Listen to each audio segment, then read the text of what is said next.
咱国伫今年的巴黎奥运哦，那运动员表现了真优秀，文化奥运的台湾表演团体嘛引起真侪注意，受到肯定哦。另外，阁有为咱代表团哦，为巴黎奥运设计的珍珠泥地冰针，大家是拢得奖。伫帕运哦，即届是设计鸡排的冰针，嘛真有台湾特色。今仔解破新闻哦，咱就要请一案来小解，互大家了解。 是主播今日解破新闻来看今年奥运的话题。除了运动场顶悬选手咧拼输赢，私底下互相交流，大家嘛拢是好朋友。这届奥运，咱台湾奥运的冰针，大家设计出做一杯珍珠泥地形，向向撑起来，这是意外引起真大销量。其实这种奥运的冰针，唔是今年才有的。 更加讲，会当讲是一种传统。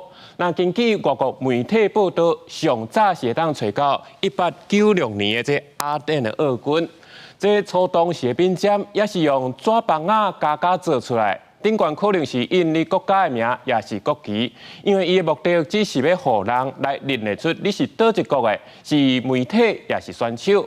这到尾啊，才一直来转变，大家才会愈做愈水，甲家己国家的特色加入去，嘛愈来愈侪变化，嘛变做是选手之间交流做朋友的相送礼物。甚至讲这美国体操女王、美国选手拜尔斯，伊嘛家己会当设计出家己独有的冰针。咱来讲，转来看今年奥运，咱即届做珍珠泥地加这咖子地啊，会当讲是台湾的 LV， 就真正有成功。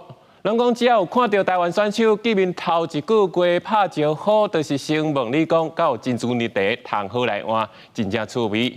即马奥运办煞拍运阁开办，咱换早加排出去，斗一组正港的这台湾下晡茶。嘛，另外阁有做台湾乌鱼加马祖煲，相信讲一定会阁再引起话题。 这届中华奥会嘛讲，这届冰针所带动的热潮，真正是意外惊喜。嘛，希望讲会当继续传达正能量，选手嘛当得到好成绩，互全世界拢会当识识到咱台湾。以上就是今日解破新闻，甲镜头交登去主播。